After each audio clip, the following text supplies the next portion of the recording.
It's Wes and Ace on the Brisco and Big Ace Show. All right, people. Freestyles of your boy Chip from a.k.a. Jungle Rock Jr. people, the future. Let's go, jump. This ain't no laugh or no joking matter. Should we slaughter any boy, anywhere for after? Who always like chatter and run them out. If they run them out and out of town, they better leave before we burn them out. This ain't no laugh or no joking matter. Should we slaughter Turn the lights any down, boy, my G. anywhere for after? Who always like chatter and run them out. If they run them out and out of town, they better leave before we run them out. I agree. No, I agree. The pop filter is always nice. I should use mine more, but I don't. But that's doesn't matter anyways. But what matters is that we're back now with episode 16. Yeah, I'm jumbling around with this bad boy. Oh my goodness. I'm getting troubles left and right with the little filter. Yeah, this oh pop- my God. Guys, bear with me. Bear with me. All right. Pop filter almost got the win here. No. There you go. All right, now it's good. It's determination. It's in the way a little bit. Just tell me and I'll just say fuck it and move it off the way. Show who's boss. Yeah, exactly. Yeah. Oh, I didn't shirt. Dude, that's a crazy shirt, dude. You like that? Like it. I'm digging it, dude. Yeah. I love how we just start off the show of just like talking about the Aladdin shirt. You know, like that's right. But what's up, people, man? Finally we're back. I'm sorry it's been so long. Ace got sick, and then I've been slam of developing course clothing company, beachwear company, and we've been like just so slam of developing new swimming suits, bathing suits, getting photo shoots, getting ready for the expo. So like we've been like super crazy with that. And then I've had some bookings in wrestling. And then of course Ace was like put down for like a week. He had to call out of work, and he hasn't called out of work in how long? 2 years. 2 years. So I'm from guys, please, we apologize. We're normally a little bit more snappy, but this time we're a little bit late. But you know, it's going to be a good show. Yeah, and then even besides that, though, the other stuff is we've been still doing other things behind the scenes, and we have cool announcements coming for you through the next few weeks. So even though you didn't hear from us, we were still doing stuff so we can still bring you guys some awesome, cool stuff this summer. So that's going to happen. But yeah, man. Cool. Well, let's actually talk about that. Let's tell them what this cool little thing that we're getting ready to do in the end of July. Mm-hmm. Yeah. All right. So we've kind of teased it, and this weekend we talk about quite a bit because it's a special weekend for both of us, and it's actually where this show originally began. Actually, like about a year ago now.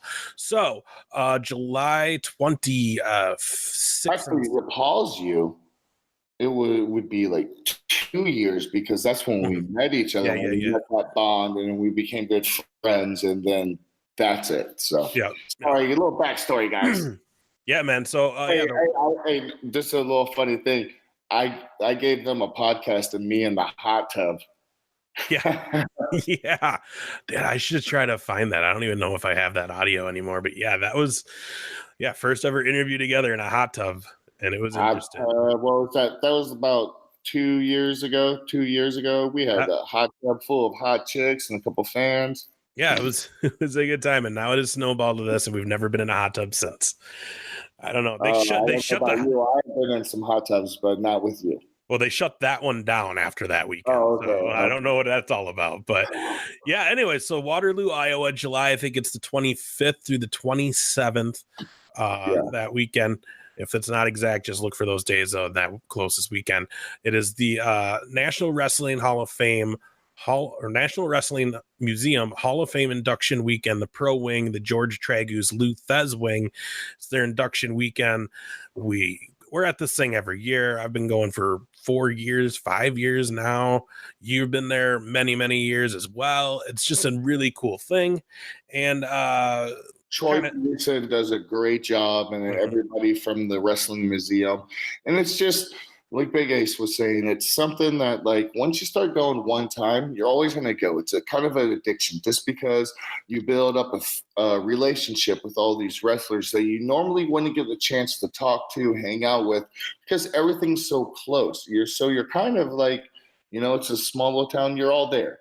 So it's a very, very good scene. Everywhere you can walk to, you don't need a car. It's absolutely one of my favorite things in the whole entire world. Yeah, the funny thing is the one spot you would need a car, they actually shuttle you to it. So it's still like they make it so awesome. Oh, excuse me. But yeah, so the big announcement though is the whole thing starts Thursday night with like a little like Q&A, I think, and like a cocktail party. Friday, there's events. You have like 3 wrestling shows, 2 during the day. One's an actual evaluation one. I believe your dad is one of the people running that. And then the next one, my dad's always doing something. And then the next one, though, would be the qualifying tournament matches, which you will be participating in. Yes, I will be. And then those matches will finish up on the big show that night. Which I will also be on the big show that night, too. Damn right. You're going to win it all. I hope so. Either that or I'm going to be broken down and dead. If not, Ace is coming in with a chair. That's what's happening. Please, man, you gotta get in there one time, because last time you were there right in front of me when I did that flip on that guy, and you didn't even try to catch me. I had it on film though, and it looks sick. Okay. I'm scared. So the big special thing is this year on Saturday, which is the day of the actual induction ceremony, the big headlining name, Beth Phoenix, the first woman to ever be inducted to this Hall of Fame, will be inducted. A bunch of other women. A bunch of other great names, well deserving, are going to be inducted as well. But during the day, what'd you say? Sheamus will be there. Yeah, Sheamus, Natalia, the Ultimate Dragon, Victoria, Eugene, bunch of people are going to be there. All the great wrestlers from IPW. You've heard Matty Starr on our show before. He's going to be there. He's going to be wrestling Ultimate Dragon. Big match for him. So very exciting. Yeah. So, but during Saturday, there's a bunch of stuff that happens at the museum. Q&As, panels, just a lot of cool stuff. You've partaked in that. And one of the very special things this year, at least special for us, is we are part of the events now. So noon on Saturday that weekend at the Hall of Fame, we will be doing a live recording of the Brisco and Big Ace Show podcast. So we'll have a live show. Everybody come and attend and hang out. We're going to have, we're going to work on getting the guest right now. So hopefully we'll have some news on that. And guys, listen to this. We only have a limited amount of seats. So you guys, you know what I mean? Like either DM us or message us and make sure we'll put you down on a private, like, notification that we'll have you a seat. But we're only going to be able to have a limited amount of seats in this area.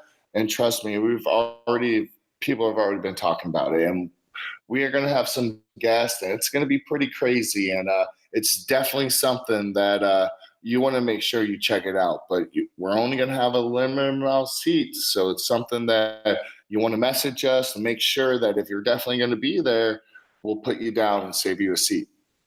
Yeah, definitely. So it's going to be really cool because you and I have never, very rarely are we in the same room to do the podcast, as is when we are, it's always magic. But the other thing too is, we want to bring a live aspect to this, and we want you to watch us and have a good time in the crowd, and we'll involve y'all. So that's, it's going to be a really big... You brought a little Southern. Yeah, I like that. I'm wearing off on you. So it'll be cool to have our first live show at a very special place in our hearts, and a special weekend with special friends that we've known for years. So it's going to be amazing. And again, we've floated some names around, but we have not have any confirmation yet. So hopefully next week's episode, we have a confirmation of maybe a guest we might have. We're working on it. Definitely. Well, I definitely know that I think maybe Sergeant Slaughter will be slinging one of them. So, but we got a couple other guests that are even bigger than that. So guys, it's going to be crazy. Yeah, it's going to be a good time. So we're looking forward to that. I can't believe how fast it's come, though. Dude. I know, and I'm looking forward to it. I always love it. It's a great atmosphere. Well, let's go into some other news, man. Like, I'm loving Dean Ambrose, man. He is just, boy. Like, if WWE let him be him, he would be one of the greatest heels ever. He is just, man, I'm totally digging everything Dean's doing right now. And big props up to Dean to, saying, guess what? I'm going to do my own thing. You know what? And I'm proud of him. And, man, I'm enjoying every single match I've been watching from him. Yeah, he's been really killing it lately. By the time this airs, because it's probably going to be loaded the day of, so by the time you guys hear it, you've probably seen it. But Fighter Fest is coming up with him and Joey the Bad Boy Janela having their first singles match. I don't. I like Joey as a person. I've actually wrestled him, but for Dean, boy, he needs someone like me. Like, come on now. Well, like, look at Joey and look at, like, come on now. I mean, No disrespect, Joey. I love you and everything, but right, man, me and Dean need to get in there. Yeah, this is, of course, just a warm up. I think his big match that everybody's going to talk about is him and Kenny Omega. I think that's the All Out show in September. Oh man, that's going to be the match. That's going to be the good one right there. Yeah, man. I was actually going to go to All Out too, being in Chicago, which is like a 6-hour drive from me, but I got a wedding gig that night, so I can't go. So I was actually kind of bummed out. I actually had an offer, like some friends actually offered me the ticket. It would have been a done deal, but make that money, dog. Always make that money first. Make that money, feed that family, put that roof over your head. That's what you got to do. Yeah, plus I'm, contracted, so I can't do anything about it. But yeah, so that's but that's gonna be a really cool match. But yeah, dude, he is I like how he's not holding back at all either. When he's doing his interviews and all that, like he's just telling it how it is and just being true about how, man, he's happy again with what he's doing. Yeah, and I have so much respect for him. To believe it or not, I was in FCW. And he came in, and he was there when I was there, but that was the time I blew my knee, so I was just kind of like in and out. So we really didn't get to like bond her that much. But then a couple years ago, we met, and he's like, "Oh, Wes, yeah, I remember you. You're such a cool cat. We got along." And I was like, "Yeah, like respect you, man. I love your work. I always think you're a good dude." And man, I got nothing but love for that dude, and I'm so happy for him that he's.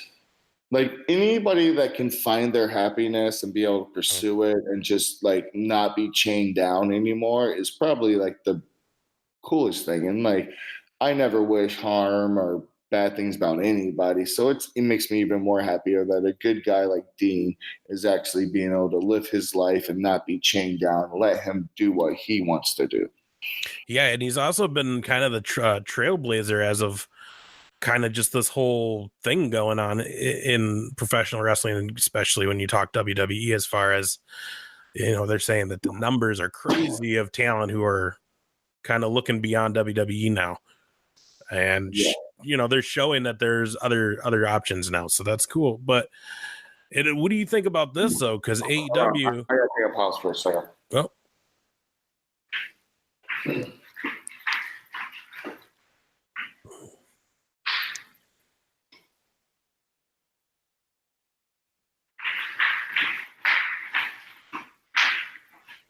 Sorry, I spilled my water.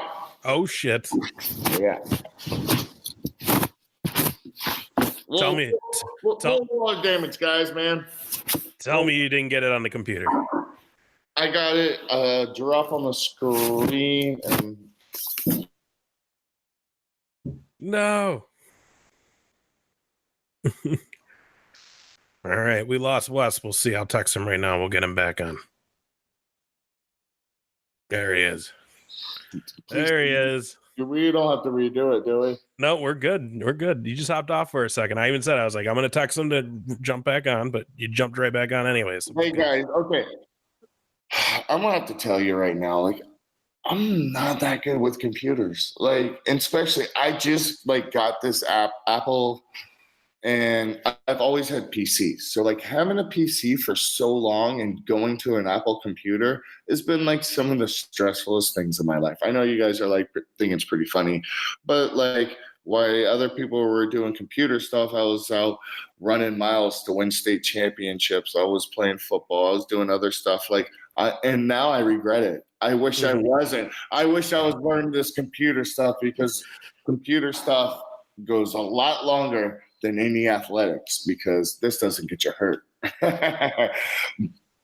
No, you're right. I was late on that as well. It was after high school till I started getting into the like technology world and like really got into it. So Dude, I'm with you. I would feel like so much more ahead of the game, especially with what we're doing, if I would have started way earlier. But you know what? We're having fun and we're enjoying it. And I think our fans understand because I'm sure they've at least been through some of the stuff, especially if you had like an iPhone or a what's the Samsung or something, and then you go to like an iPhone, you'll be like, oh my God, it like everyone knows what we're talking about. So I kind of feel like I'm not ashamed to admit that because I'm sure everyone goes through the same thing. I don't know about you, but I've actually just stopped with that nonsense. I've gone all Apple. Like I won't buy electronic that's not Apple. Just because it's what I know. I've at work I'll use a PC and it's foreign to me, man. Someone the other day was like, oh man, Windows or Microsoft, whatever, is this the easiest thing to use ever, man? I'm like, dude, I don't know how to, like, I can't find anything. It ain't Windows 95 anymore. I don't know what I'm doing on it. So awful. But yeah, yay technology. But what I was gonna say is before you had your accident, did you hear about the trademark AEW put in as far as for their TV this week? Trademark. So they trademarked. I know what a trademark means, but what? So they put in for a trademark this week for Wednesday Night Dynamite, which everybody is saying then it's going to be Wednesday Night Dynamite on TNT. So Wednesday nights is looking to be the night that AEW is going to do their live TV show. So what do you like? They're not going to go head to head with anybody. They're just going to have their own night. What do you think? I love it. To be honest with you, why not start your own path? Why not make Wednesday your night? Here's the way I look at it. Like, other people can look at it different ways, but for me, as I look at it, I never want to like not saying like they're scared to compete. No, they're gonna compete. They're gonna take ratings. That's not a thing. So I don't think they're worried about that. I think they want to make Wednesday night their wrestling. I want them to think of Wednesday, that's them. No one, you know what? Let WWE have their Monday and Tuesday. That's cool. Let them do that. But guess what? When you want an alternative and you want to look at something different, we're going to offer you something different on Wednesday. Yeah. I totally agree with it. And it shows that they're behind the product and not just in this to compete. You know what I mean? They really do care about what they're doing on the show. And like they said, this isn't a competition. Yeah, we may steal rating, but this isn't what it's about. We're just showing there's another option. So I like it too. Just go with your own night and be like, again, we're not competing. We're just giving you something different to watch if you want. No, we are competing, but we're not. But it's not about that. No, it's not. It's not about Monday Night Wars. It's about, you know what? We're gonna own Wednesday spot, and then guess what? All your fans are going to be watching us on Wednesday. Right. Yeah. So it's going to be exciting. It's going to be very exciting. On the same hand, there's news this week that WWE got a call from Fox, and Fox is calling for a emergency meeting. They're not happy with the viewership as of late. Product. So they did a 1.5. On Raw? Yeah, like 2 weeks ago. When I was in TNA and I was doing my Aces and Eights stuff, and I was like semi-main event, we were doing 2s. Yeah. Yeah, it's and they said this Monday went up a little bit, but still wasn't anything great.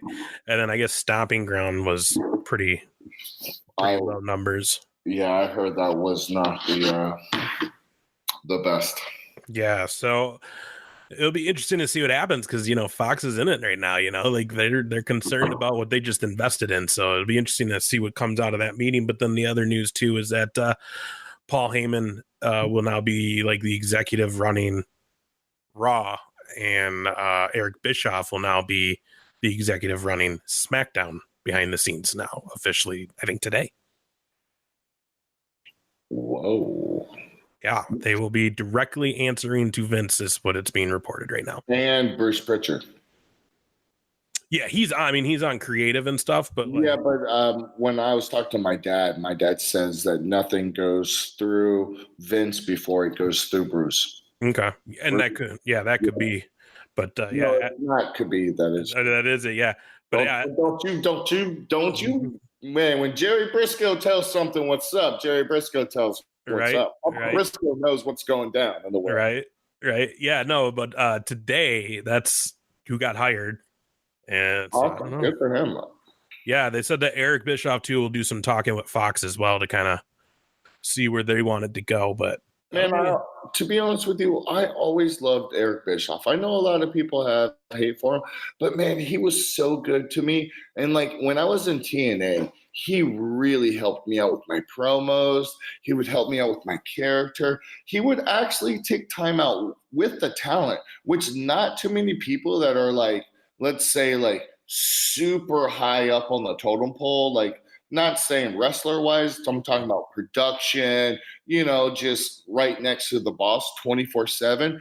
He would actually come into the locker rooms, pull me to the side, help me work on stuff, and always wanted to like make sure that like we did the best. And like I always love Eric Bischoff, and I always have so much respect. And like him and Garrett, of course, Garrett's my little brother, but just talking about his dad, like his dad is someone that I have a lot of respect for, and he's always helped me out with, and he's never told me anything bad, and he's always led me in the right direction. And I got nothing but love for Eric. So I'm so happy for him. Yeah, he actually was in a recent interview a couple weeks ago where he was talking about Aces and Eights again, talking about coming up with that idea and everything. Did he approach you firsthand for Aces and Eights? He approached my, at the time, I was living in Puerto Rico, which a lot of people didn't know. I was living in Puerto Rico wrestling with Carlos Colon, and I got a call from my dad, and they got contacted with my dad because a lot of people, everyone has my dad's number. So, wrestling business, everyone has my dad's number. So they contacted my dad, and he was like, well, let me talk to Wes. He's doing this and this right now. So then my dad called me, and then I was like, yeah. So then he kind of gave me a little outlet and told me about the storyline and tell me what they wanted to do. And I was like, man, that sounds pretty cool. He goes, do you mind if I give them your number? And I was like, of course. My dad's old school. My dad ain't just going to give anybody his number, even if it's, the president. My dad will call me first and be like, hey, Wes, you want to talk to the president? That's just how I was raised. We're old school, We don't put other people in situations you don't ever want to be in. So my dad called me and was like, hey, I give them their number. They're going to contact you. Just give them a call. Or, just they'll give you a call. Just talk to them. And they gave me a call, and I loved it. And then they flew me from Puerto Rico to one of their tapings. So I sat there, went one of their tapings, had a business meeting with Eric and Bruce Pritchard and Dixie Carter. And we came up with an agreement and with a contract. And that was my first, really big on TV full contract deal. And I learned so much and had so much fun, and it was a great experience. That's awesome. How long were you there? Or how long did Aces and Eights run? But I was there before Aces and Eights because I did the check and stuff like that. So I was there for 2 years, a little more than 2 years. What was you guys did house shows during that time too, right? Well, see, here's the craziest thing about it is, and I got lucky and blessed, is that when I got signed with them, they were only doing Universal. Okay. And then when I got signed with them, we did Universal for about 4 months. And then we got some big money coming in, and then we decided to go on the road. So for that whole 2.5 years, I was on the road. We were in another city, another town, doing something, doing live tapings in other cities, other arenas and stuff. So I got blessed that we got to go everywhere. So that was pretty cool, not just getting locked down. I mean, I remember doing, I believe it was Chicago. I think it was maybe Lockdown. And we were in the ring, and it was the first time ever. And you can find some old clips of it, but we're all in the ring, and there's so much trash and beer cans and people throwing stuff in the ring. And it fully reminded of old school wrestling back in the day. And it was one of those, I I still have chicken skin just remembering that moment. It was when Bully turned on Brooke Hogan and like kind of like roughed her up a little bit, and then and it was just everybody just it was just one of those moments that in time that I'll remember forever. And it was just such a great experience, great moment, and just going to different cities and being on little show guys. But the bad thing about TNA and what they did wrong is that they never promoted the cities that we went to. WWE was really, really doing radio, doing TV, making sure everybody knows that they're there. There have been tons of times that I would show up and I would go to the gas station or go to the gym and people are like, "Oh man, you guys are here?" I'm like, how did you guys not know that we're doing a live TV taping here in your city? And they're like, well, we didn't see. I'm just like, So sometimes I feel like there was a lot of just bad promotional, like not letting the cities know where we're going to be, not working with the cities to maybe cross promote with the cities, maybe have a couple of guys go to the hospital, meet with some sick kids, or maybe go to the local high school, or do, just Boys and Girls Club, just do some local stuff to help build the brand and promote and get more people there and knowing where we're going to be at. Right. Yeah, it's funny that you mentioned that because I do remember a house show coming to town for TNA when I back here, and I do remember that it was, and you didn't hear a lot about it. Obviously I knew because I'm a wrestling fan, so I follow that. But also the bar I was working at the time was the official after bar for that night's show. So like that's why we really knew about it, is because we were kind of on the in on that. But definitely compared to like when WWE's coming, I mean, every night during Raw, SmackDown, you're getting the TV commercial. They're doing the interviews in town. They're giving tickets away. The venues giving tickets away. Promotion, radio, they do all that. They're smart, and that's one thing that I felt that was really lacking with TNA was that they didn't really put too much into promotion of where they're going to be at, and that took a lot with the attendance. But luckily, Chicago, we were sold out. That was a crazy show, man. That was awesome. That's awesome, because that was what my question originally was going to be when I said, "Did you guys do house shows?" Is how crazy was the? That was a pay-per-view, wasn't it? Lockdown. Yeah. But what I was going to say is the house show, like when you guys were running Aces and Eights, how crazy was the heat at the house shows? Where, because let's be honest, I would get beer thrown on me one time. Like that was when I had my long hair and it was super curly and like wild and crazy because I wouldn't wash it for like a day or two and then just like get it all wild and it would just come like crazy, like white, like curly surfy boy like status. Dude, one day 4 people in the same show, same crowd threw gum in my hair. Oh, geez. Yeah, and then like we always went through the crowd, so people would pour beer on top of us, throw stuff. But then half the people were cool with us and would like hand us beers and be like, "Yeah, man, bad guys, you guys rule." Like, so there was a lot of 50 and 50. It was all depending on what was going on. But I mean, it was the best experience, one of the best experiences of my life, just because I had to work with Jeff Hardy. I got to work with Sting, Anderson. I mean, excuse me, Samoa Joe. Oh, I love Samoa Joe. Just so many people, Christopher Daniels, just so many people, Kazarian, all those dudes that I love and always respect. I got to actually work with them, but not only work with them, but work with them in the main event area. Mm-hmm.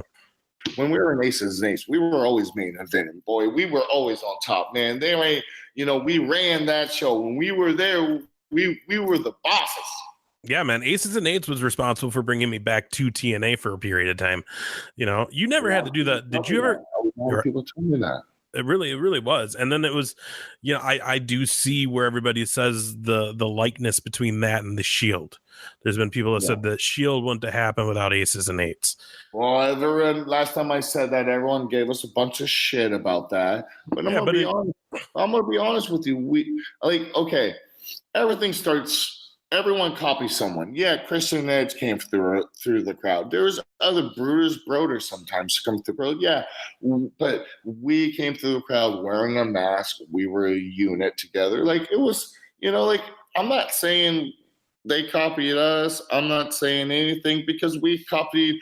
There was another back in the 80s, 80s or maybe mid 90s biker group thing, but we did our own thing and we tried to be unique and different by hiding our faces and not letting people know who the person was and actually dragging it out.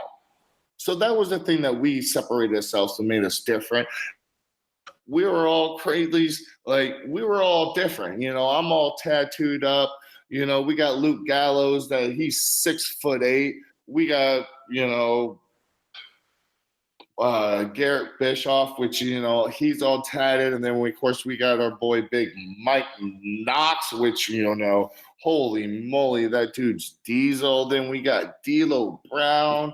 I mean, we got Bubba Dudley. And then we, of course, got one of my best friends, Ken Anderson. And then we got my absolute brother, the dude that I have nothing but love and respect for, Mr. Devon Dudley.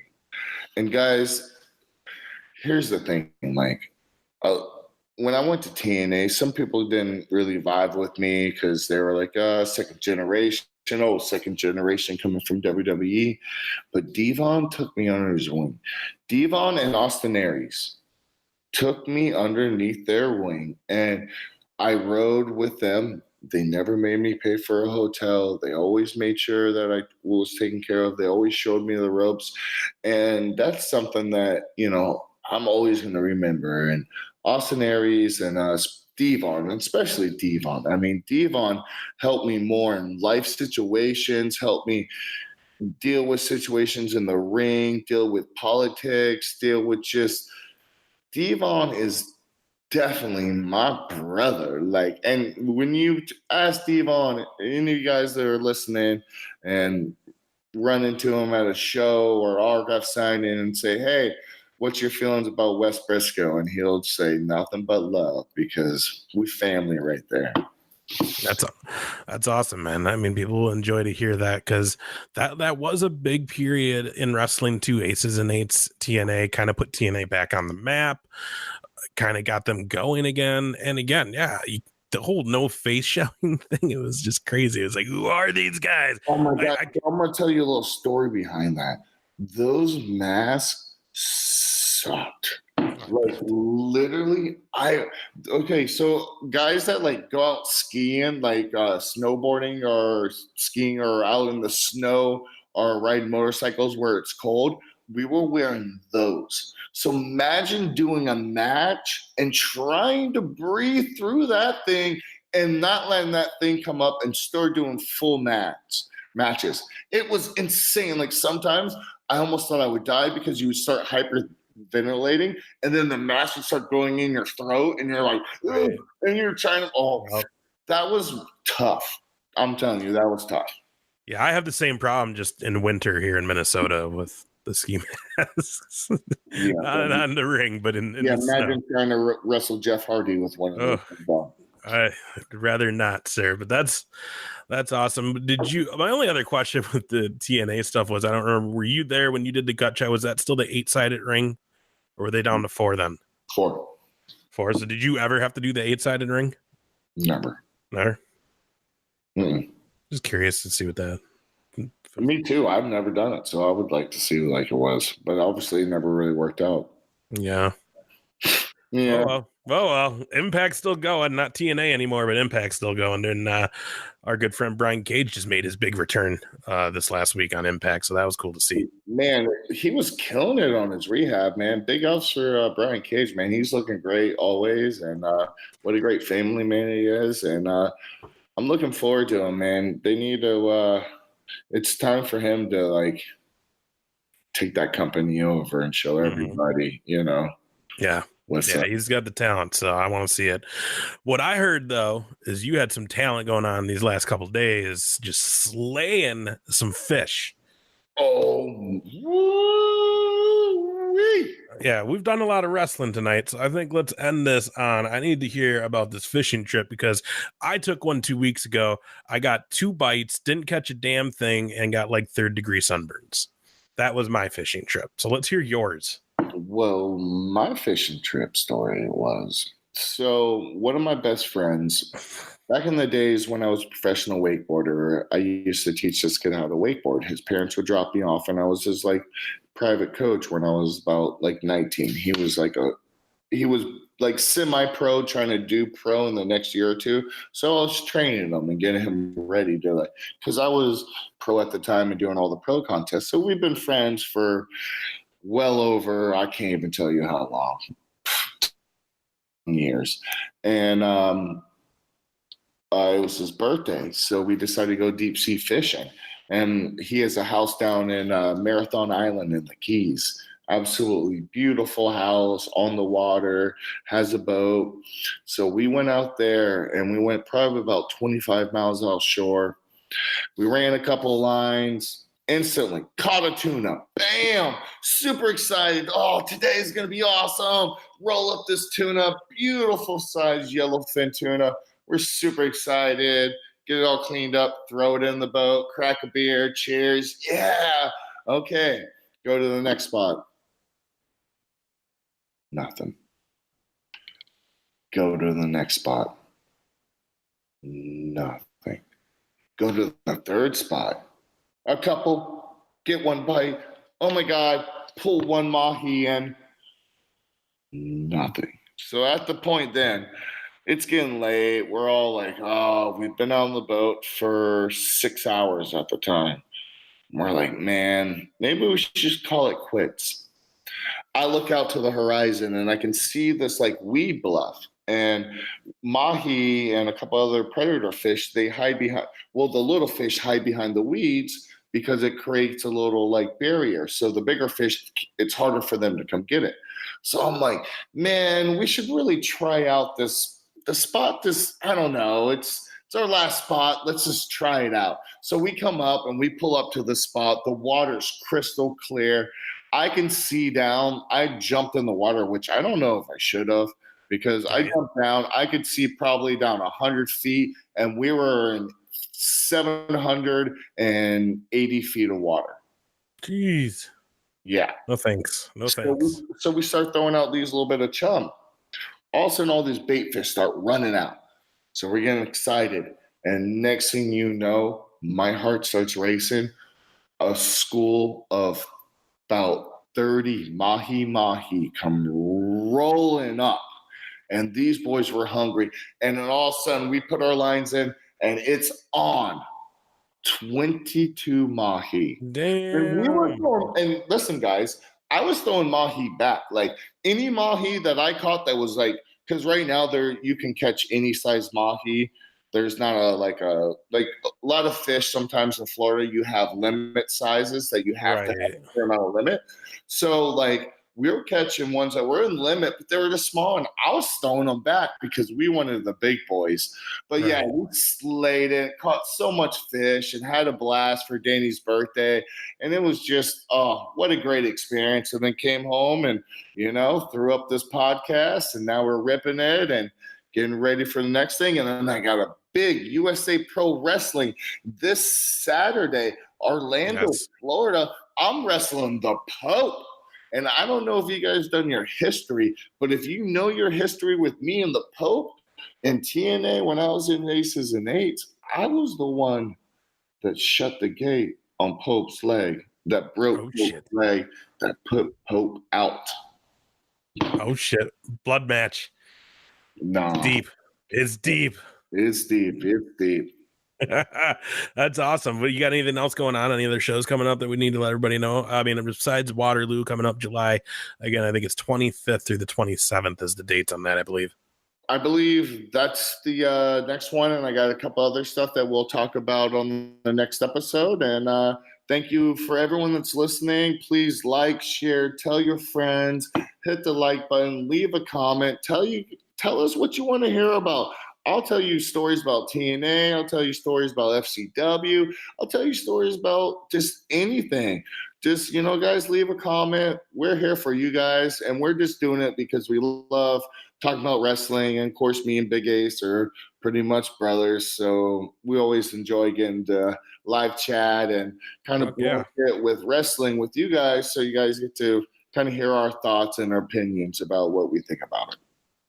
For sure. Well, that'll do it. A wrap on episode 16.